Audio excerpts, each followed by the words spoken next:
Hello बच्चों, नमस्कार। आइए कक्षा 10 का जो है बहुविकल्पीय प्रश्नों को मैं हल करके बताता हूं। जो एक एक नंबर के प्रश्न आते हैं OMR शीट में भरना पड़ता है।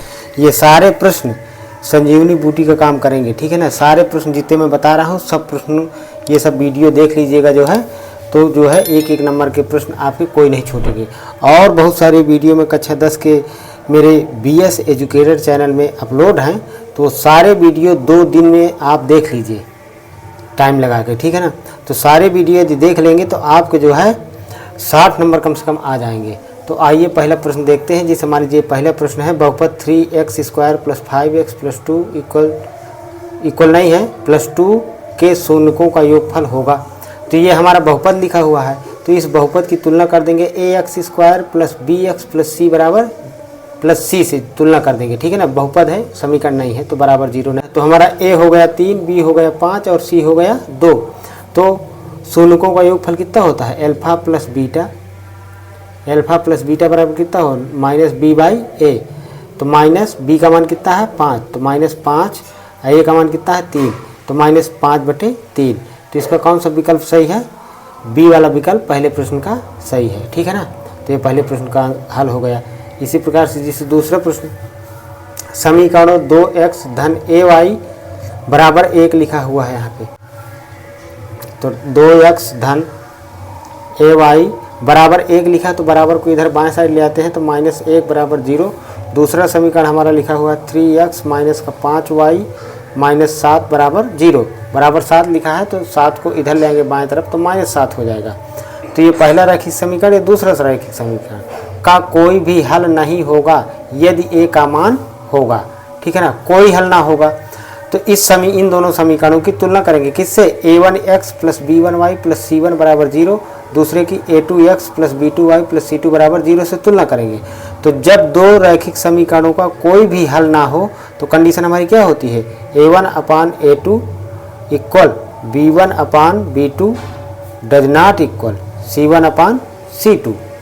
तो हमारा a कहाँ पे है?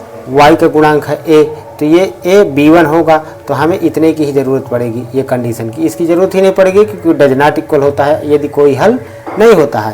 तो a1 का मान हमारा यहाँ पर कितना है? 2/, a2 का मान है हमारा 3 बराबर b1 का मान है a और b2 का मान कितना है? -5। तो ये -5 का क्रॉस गुणा कर देंगे, कैंची गुणा, तो 5 दूनी 10, माइनस का भी गुणा हो जाएगा। तो a बराबर हो जाएगा -10/3। अगर a का मान -10/3 यहाँ पे रख दें और इन दोनों समीकरणों को हल करें तो इन दोनों समीकरणों के कोई भी हल नहीं होंगे। तो इस प्रकार से हमारा C विकल्प इसका सही है, -10/3। अगला तीसरा प्रश्न है, समीकरण 2x² - 5x - 4 बराबर 0 के मूलों की प्रकृति बताइए कह रहा है। तो तीसरा प्रश्न का हल है यहाँ पे। तो ये हमारा समीकरण लिखा हुआ है 2x² + 5x + 4 = 0 के मूलों की प्रकृति। तो मूलों की प्रकृति कैसे निकालते हैं हम? विविक्तकर से। तो इस समीकरण की हम ax² + bx + c बराबर 0 से तुलना करेंगे। तो a बराबर हमारा 2 है, b बराबर 5 है और c बराबर कितना है? 4 है यहाँ पे, ठीक है ना। तो विविक्तकर d बराबर हमारा होता है सूत्र b² - 4ac। तो d बराबर b, अब b का मान कितना है यहाँ पे? 5, तो 5 का स्क्वायर रख देंगे ऐसे, ठीक है ना। 5 का स्क्वायर और इसके बाद -4a का मान कितना है? 4 × a का मान 2 है और c का मान कितना है? 4 है।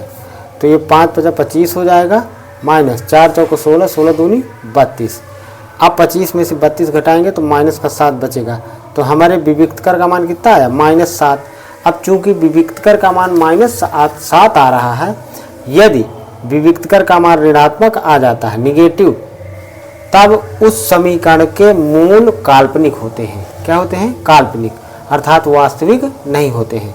तो इसका डी विकल्प सही होगा, वास्तविक नहीं होंगे। अगला चौथा प्रश्न है, समांतर श्रेणी 4, 9, 14 ... 254 का अंत से 10वां पद होगा। अंत से, अंत कौन है? 254 जो लिखा है ये अंतिम पद है, ठीक है ना। तो ये समांतर श्रेणी हमारी इतनी लिखी हुई है। तो ये इस समांतर श्रेणी का प्रथम पद कितना है? a बराबर 4 है। सार्वंतर d बराबर कितना है? d बराबर हमारा सर्वांतर कैसे निकालते हैं, अगले पद में से पहला पद घटा देते हैं। तो 9 में से 4 घटाएंगे कितना 5, या 14 में से 9 घटाएंगे तब भी 5, तो सर्वांतर हो गया डी। अंतिम पद हमारा कितना है 254, ठीक है ना। 20 में लगा हुआ है, तो मानव पदों की संख्या n है। तो हम क्या करेंगे, पहले इस श्रेणी में कितने पद हैं ये निकाल लेते हैं। तो हमारा एक सूत्र होता है समांतर श्रेणी का, यल बराबर a प्लस n माइनस 1 गुणे डी, ये हमारा फार्मूला होता है, ठीक है ना। l का मान है 254 बराबर a का मान है हमारा 4 प्लस n ऋण 1 गुणे डी का मान कितना है 5। ये 4 पहला पद है, अब प्लस के बाद n माइनस 1 गुणे 5 दूसरा पद है। तो ये 4 इसको बाईं तरफ लाएंगे तो 254 में 4 घट जाएगा, माइनस का आएगा तो कितना बचेगा 250।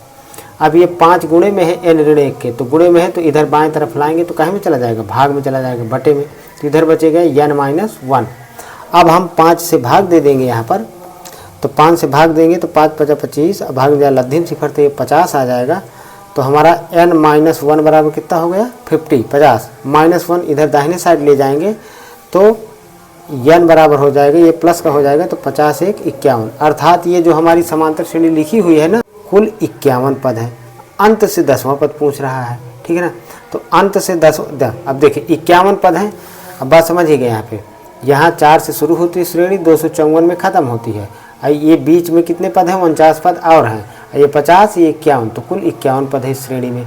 तो इधर से 10वां पद पूछ रहा है अंत से, तो अंत से 10वां पद होगा, प्रारंभ से कौन सा पद होगा 41वां पद होगा। कौन सा 41वां पद। तो हम प्रारंभ से अगर 41वां पद निकाल लें तो अंत से 10वां पद निकल आएगा। तो हम यहाँ पर भाषा में लिख देंगे, चूँकि ये बहुविकल्पी का प्रश्न है इसलिए हल करने की उस तरह ज़रूरत नहीं, रफली हल कर लेंगे हम। अगर यही प्रश्न, कोई ज़रूरी नहीं कि बहुविकल्पी में ही आए, ठीक है ना, यही प्रश्न 2 नंबर में भी आ सकता है और 4 नंबर में भी आ सकता है, क्योंकि प्रश्न थोड़ा सा बड़ा है, 2 स्टेप में है। एक स्टेप ये हो गया, एक स्टेप हम करने जा रहे हैं, ठीक है ना। तो हम यहाँ पर लिखेंगे अंत से 10वां पद, 10वां पद बराबर प्रारंभ से 41वां पद, 41वां पद। तो प्रारंभ से 41वां पद का मतलब सूत्र क्या हो जाएगा, a प्लस प्रारंभ से nवां पद वाला सूत्र लगा देंगे। तो nवां पद का सूत्र होता है an बराबर या tn बराबर या nवां पद ही लिख दीजिए। तो प्रारंभ से 41वां पद a plus n minus 1, n का मतलब कि कौन सा पद, तो 41वां है तो 41 माइनस 1 गुणे सर्वांतर d होता है। a का मान 4 है प्लस 41 में 1 घटाएंगे 40 गुणे d का मान कितना है 40 में 5 का गुणा करेंगे तो 200, और 200 में 4 जोड़ेंगे तो कितना 204, ये 204 हो जाएगा इस तरह से। तो हमारे इस प्रश्न का आंसर क्या हो गया, विकल्प बी सही हो गया। इस प्रश्न का विकल्प, हमारे चौथे का विकल्प सही हो गया बी नंबर का, ठीक है ना, ये 204 हो जाएगा। तो अंत से 10वां पद होगा 204, या प्रारंभ से कह दे 41वां पद। चित्र में समरूप त्रिभुजों का एक युग्म है, एक त्रिभुज ये है, एक ये है त्रिभुज, ठीक है ना। इन्हें सांकेतिक रूप से व्यक्त करने का सही रूप होगा। तो देखिए यहाँ त्रिभुज ABC बना हुआ है, तो यहाँ पे देखिए समझिए थोड़ा सा बात को। त्रिभुज ABC ऐसे बना हुआ है, ABC इस प्रकार से हमारा त्रिभुज ABC बना हुआ है। तो ये कोण कितना अंश है 80 अंश है, और यहाँ पर ये 80 है। तो चूंकि ये कोने में है इधर बाएं साइड, इसलिए हम D को भी इधर कोने में लिख देते हैं इस तरह से। यहाँ पर लिख देते हैं D, और यहाँ भी ये 80 हो गया क्योंकि यहाँ 80 है। अब इसका मान है 2.5 इस भुजा का मान, इस भुजा का मान कितना है 3 सेंटीमीटर। तो अगर 3/6 करें हम तो 1/2 आएगा, 2.5/5 करें तो भी 1/2 आएगा। मतलब इस भुजा का इस भुजा का अनुपात बराबर आ रहा है। तो हम इस भुजा को यहाँ ले आएंगे, ठीक है ना। तो यहाँ 6 कर देंगे, तो 6 किस में है DF में है, तो D यहाँ F हो जाएगा, तो ऑटोमेटिक यहाँ E हो जाएगा। तो इस प्रकार से त्रिभुज ABC त्रिभुज EDF के समरूप है। जहाँ शुरू करेंगे इसको वहीं से इसको भी शुरू करेंगे। तो S शुरू कर रहे हैं, क्रम हमारा ABC, अंग्रेजी अक्षर में A आता है फिर B फिर C। तो त्रिभुज ABC समरूप त्रिभुज EDF, तो इसका कौन सा विकल्प सही हो जाएगा, त्रिभुज ABC समरूप त्रिभुज EDF, ये C वाला विकल्प सही हो जाएगा। बिंदुओं -3 -4 की मूल बिंदु से दूरी ज्ञात कीजिए। तो पहला बिंदु ये हो गया हमारा x1 y1, ठीक है ना। तो x1 y1 हो गया -3 4, दूसरा बिंदु क्या हो गया मूल बिंदु 0 0। तो हमारे दो बिंदुओं के बीच की दूरी का सूत्र होता है x1 - x2 का होल ऑफ स्क्वायर, और प्लस y1 माइनस y2 का होल ऑफ स्क्वायर का अंडर रूट, ये दो बिंदुओं के बीच की दूरी को डी बराबर ये होता है फार्मूला, ठीक है ना। ऐसे तो ये पहला बिंदु ये हो गया, दूसरा बिंदु मूल बिंदु हो गया, तो हो गया -3 और -0 का होल ऑफ स्क्वायर और -4 -0 का होल ऑफ स्क्वायर। तो -3 में से 0 घटाएंगे तो कितना, -3 और -3 का वर्ग कितना 9, -4 में से -0 घटाएंगे तो माइनस का 4 आएगा, -4 का वर्ग 16 और 16 9 कितना हो जाएगा 25 और 25 का वर्गमूल कितना, तो ये डी बराबर किस तरह से हो जाएगा हमारा, डी बराबर √25 का वर्गमूल 5, तो ये 5 मात्रक। तो इस बिंदु और मूल बिंदु के बीच की दूरी कितनी है 5 मात्रक, सी विकल्प सही है। यदि काट ए बराबर 3/4 हो तो सेक ए का मान ज्ञात करिए। तो प्रश्न है 7वां प्रश्न, काट ए का मान दिया हुआ है कितना 3/4, तो एक हम समकोण त्रिभुज बनाएंगे इस तरह से ABC, जिसका कोण B क्या है समकोण है। तो काट बराबर क्या होता है आधार बटे लंब होता है ये, तो आधार का मान 3 हो गया और लंब का मान कितना हो गया 4। पाइथागोरस प्रमेय लगाएंगे तो 3 त्रिकाई 9, तो पाइथागोरस प्रमेय क्या होती है हमारी, कर्ण का वर्ग बराबर लंब का वर्ग धन आधार का वर्ग, तो कर्ण का वर्ग बराबर आ जाएगा AC² बराबर यह हमारा आ जाएगा 3 त्रिकाई 9 और 4 चौको 16 और 16 9 25, और इससे वर्ग घटाएंगे तो इधर क्या हो जाएगा अंडर रूट लग जाएगा, वर्ग घटाएंगे तो इधर अंडर रूट, तो AC का मान कितना √25 का वर्गमूल अभी बताया कि 5 होता है।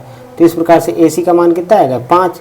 अब मान के का मान पूछ रहा है, तो सेक का क्या होता है देखिए लाल बटे कक्का होता है, लाल बटे कक्का, तो ये आधार बटे कर्ण कास का है, तो कास का उल्टा सेक, तो कर्ण बटे आधार, तो सेक ए बराबर हो जाएगा, सेक ए बराबर ये कोण कर्ण बटे आधार, तो कर्ण का मान कितना है 5, आधार का मान 3, तो 5/3, तो इस तरह से सेक ए का मान हो गया 5/3।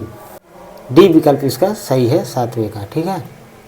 अगला tan अल्फा बराबर sin अल्फा हो तो अल्फा, देखिए यहाँ पर दिया हुआ है tan अल्फा बराबर, ये हमारा 8वां प्रश्न है, tan अल्फा बराबर कितना है sin अल्फा, तो हम tan अल्फा को लिखेंगे sin अल्फा बटे cos अल्फा, क्योंकि tan बराबर क्या होता है sin बटे cos, ये sin अल्फा, cos का तिर्यक गुणा कर देंगे, ठीक है ना, और sin को इसके बटे में ले आइए तो क्या हो जाएगा cos अल्फा बराबर sin अल्फा, ये तो हाई है और नीचे ये आएगा तो sin अल्फा हो जाएगा, sin अल्फा कर जाएगा कितना हो जाएगा 1, तो ये cos अल्फा बराबर कितना हो गया 1, और 1 के कितने अंश का मान होता है cos में 0 अंश का, तो हम 1 की जगह लिख सकते हैं cos 0, cos से cos हटा देंगे तो अल्फा बराबर 0, तो इस प्रकार से 0 अंश, इसका मान प्रश्न का ए विकल्प सही है।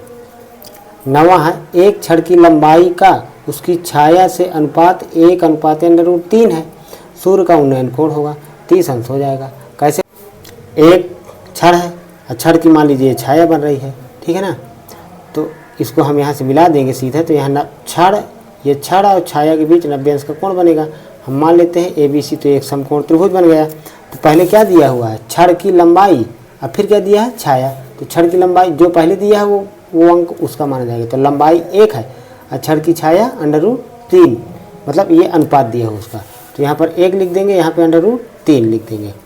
तो हमें उन्नयन कोण पूछ रहा है, तो उन्नयन का मतलब नीचे से ऊपर की तरफ देखना, तो यहाँ से कोई देख रहा होगा तो माना कोण थीटा है, तो यहाँ पर लिख देंगे tan थीटा, तो tan बराबर लंब बटे आधार, तो लंब का मान 1, आधार का मान √3, और tan की ये 30 अंश का मान है, तो यहाँ लिख देंगे tan थीटा बराबर tan 30 अंश, तो tan से tan हटा देंगे तो थीटा बराबर 30 अंश। तो इस तरह से 9वें का जो है हमारा विकल्प कौन सा सही हो गया, ये थीटा बराबर 30 अंश, 9वें का विकल्प हमारा सही हो गया ए। इस तरह से 10वां, एक वृत्त के व्यास के सिरों पर खींची गई समांतर स्पर्श रेखाओं की संख्या होगी। एक वृत्त है, ऐसे मान लीजिए कि ये इसका व्यास हो गया, केंद्र से होकर जाने वाली रेखा परिधि को 2 बिंदुओं पर छुए तो वह व्यास कहलाती है। तो एक सिरा ये है और एक सिरा ये है, तो यहाँ से एक समांतर एक स्पर्श करती हुई रेखा खींचना है और यहाँ से भी स्पर्श करती हुई रेखा खींचना है, लेकिन ये रेखा समांतर है। अब बताइए और क्या यहाँ से खींची जा सकती हैं रेखाएं कि जो इसको स्पर्श भी करें वृत्त को और समांतर भी हो, तो केवल 2 ही रेखाएं खींची जा सकती हैं जो स्पर्श भी करे और समांतर भी हो। समांतर का मतलब दोनों रेखाओं के बीच की ये दूरी बराबर हो, ये दूरी, ठीक है ना, तो 2 ही रेखाएं खींची जा सकती हैं, बस हो गया। तो इसका सी विकल्प सही है, सी विकल्प। 11 नंबर, 12 सेंटीमीटर त्रिज्या वाले एक वृत्त के 60 अंश कोण वाले त्रिज्यखंड का क्षेत्रफल। देखिए तो ए बराबर 11वां प्रश्न है, त्रिज्यखंड का क्षेत्रफल का सूत्र क्या होता है, थीटा बटे 360 गुणे पाई आर स्क्वायर। तो थीटा का मान कितना दिया है 60 बटे 360 ये है गुणे पाई आर का मान कितना दिया है 12 त्रिज्या का है ना, तो 12 का स्क्वायर हो जाएगा, 12 का स्क्वायर हो जाएगा।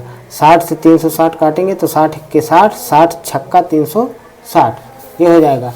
ठीक है, अब इसके बाद तो ये ए बराबर चल रहा है, तो ए बराबर हो जाएगा 1/6 गुणे पाई, ये 12 का गुणा 2 बार, तो 12 गुणे 12, 6 से काट दीजिए, 6 दूनी 12 और 12 दूनी 24, तो ये हो जाएगा 24 पाई सेंटीमीटर स्क्वायर।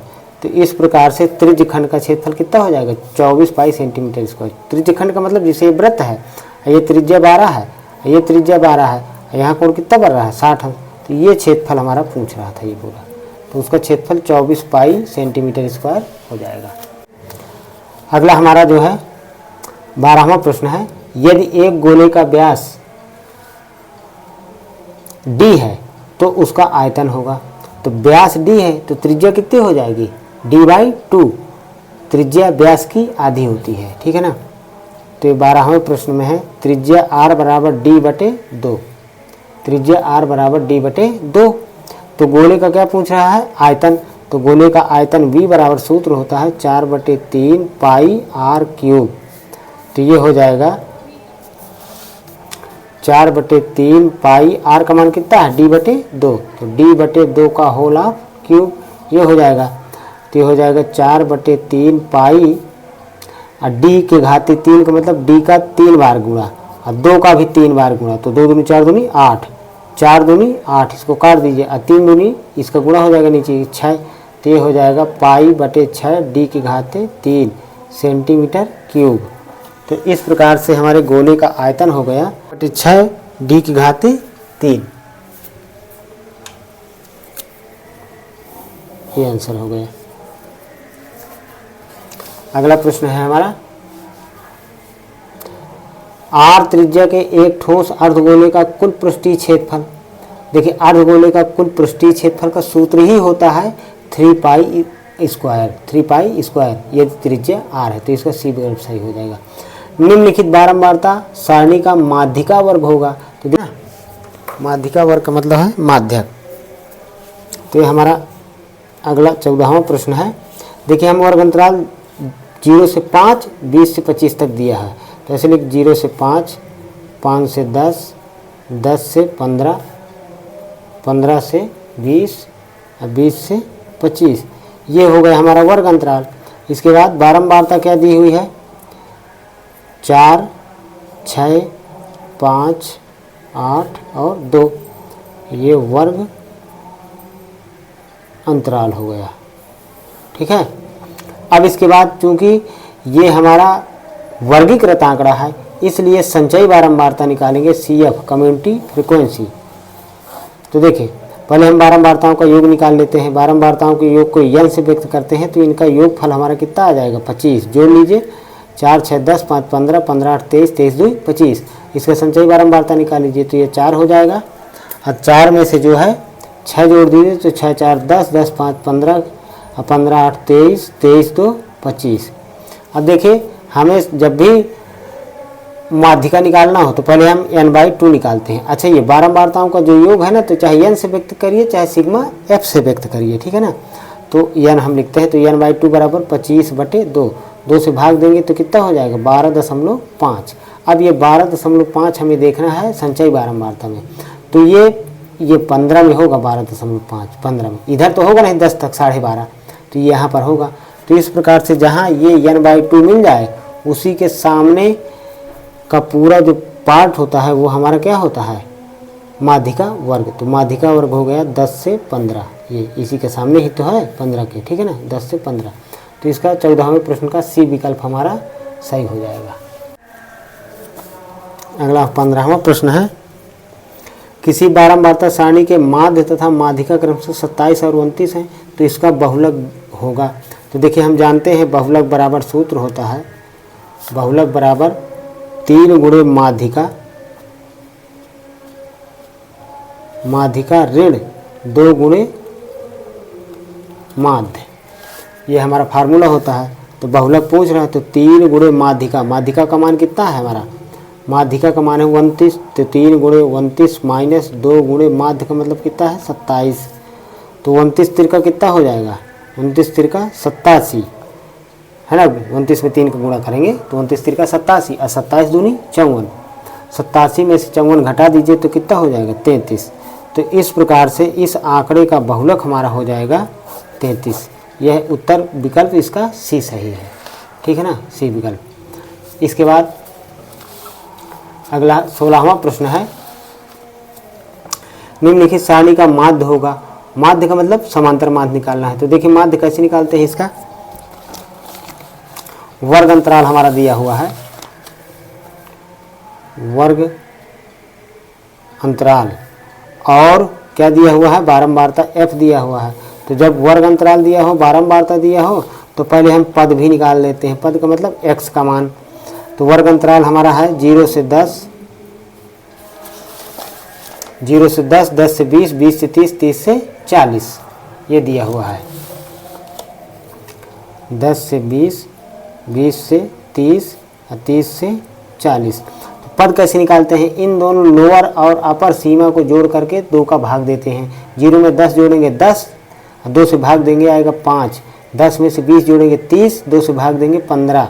अब 5 15 में कितने का अंतर है, 10 का, तो 10 10 जोड़ते जाइए, यहाँ हो गए 15 10 25, 25 ही आएगा, कर लीजिए। 25 में 10 जोड़ेंगे 35। बारंबारता हमारी दी हुई है 2 1 4 3, 2 1 4 3। अब इसके बाद हम यफ गुणे यक्स निकाल लेते हैं, बिल्कुल सरल है। 5 दूनी 10, इसका इसमें गुणा, 15 1 15, 25 चौको 100, अब 35 तिरका 105। अब जोड़ देते हैं तो सिग्मा यफ निकाल लीजिए ऐसे, सिग्मा यफ बराबर, तो 4 3 7, 7 3 10, सिग्मा यफ आ गया 10, और सिग्मा एफ एक्स निकाल लेते हैं, मतलब इसको जोड़ देते हैं। तो 100 में 105 जोड़ेंगे तो कितना 205, 15 जोड़ेंगे 220 और 230। सूत्र होता है समांतर माध्य x बार बराबर सिग्मा एफ एक्स बटे sigma F. Sigma F x का मान है 230, सिग्मा एफ का मान है 10, 10 से भाग देंगे तो कितना आ जाएगा x बार बराबर 23। तो हमारा इसका कौन सा विकल्प सही हो गया, बी विकल्प। ये इस प्रश्न का 16वें प्रश्न का बी विकल्प सही है, 23 आएगा इसका आंसर, ठीक है। अगला प्रश्न है, एक अर्धवर्ष में 53 सोमवार होने की प्रायिकता होगी।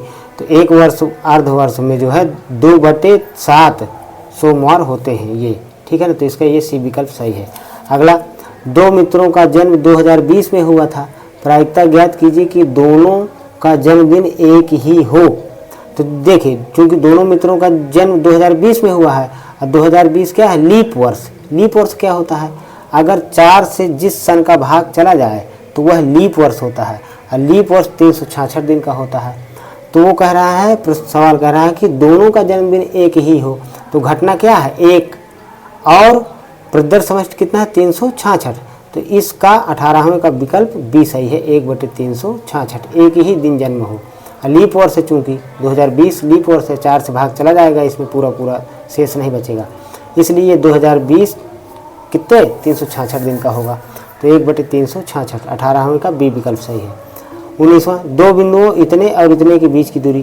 तो अभी 2 बिंदुओं के बीच की दूरी का सूत्र बताया हूँ, x1 - x2 का whole of square plus y1 minus, पहला बिंदु हमारा 2 3 और दूसरा बिंदु हमारा 4 1।